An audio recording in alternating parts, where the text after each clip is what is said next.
In today's video, we're going to dive into the world of Excel and tackle a common yet sometimes perplexing task: how to enter the fraction 1/8 without having Excel mistakenly format it as a date.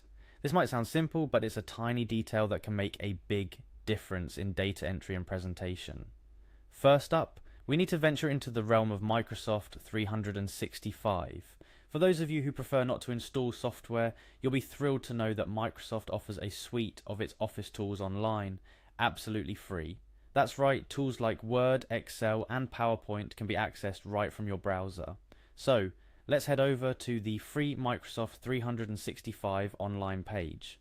It's a straightforward process to locate this. Simply type free Microsoft 365 online into your search engine of choice, and it should be one of the top results. Once you're on the page, the next step is to sign in. Look for the Sign In button and click on it.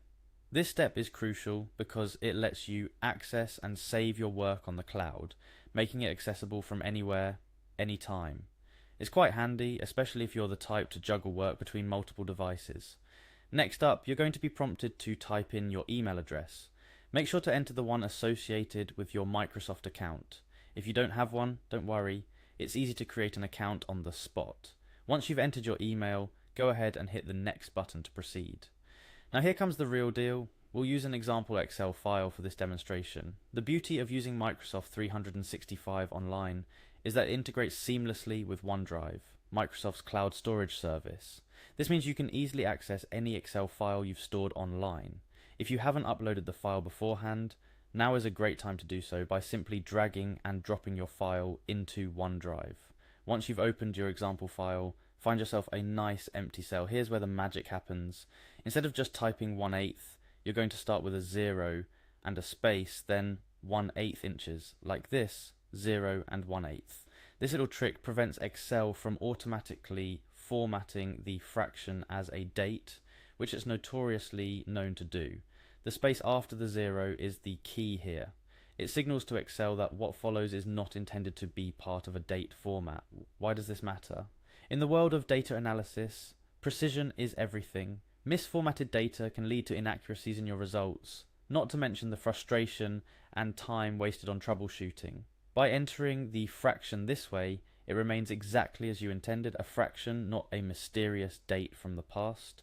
This technique opens up a whole world of possibilities for entering data exactly how you want it in Excel. Remember, it's all about understanding the tools at your disposal and using them to your advantage.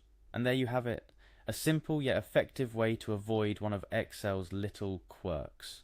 With this knowledge in your repertoire, you'll find that working with numerical data, especially fractions, can be a breeze.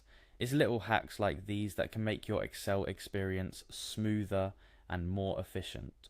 Remember, the key to mastering Excel lies in understanding how it interprets data and knowing how to communicate with it effectively. It's not just about entering data, it's about doing so in a way that aligns with your needs and avoids common pitfalls. Thank you for joining me today. Whether you're managing finances, tracking inventory, or just organizing data, I hope this trick makes your Excel experience a tad bit easier. Stay tuned for more tips and tricks that help you work smarter, not harder. Happy data entering.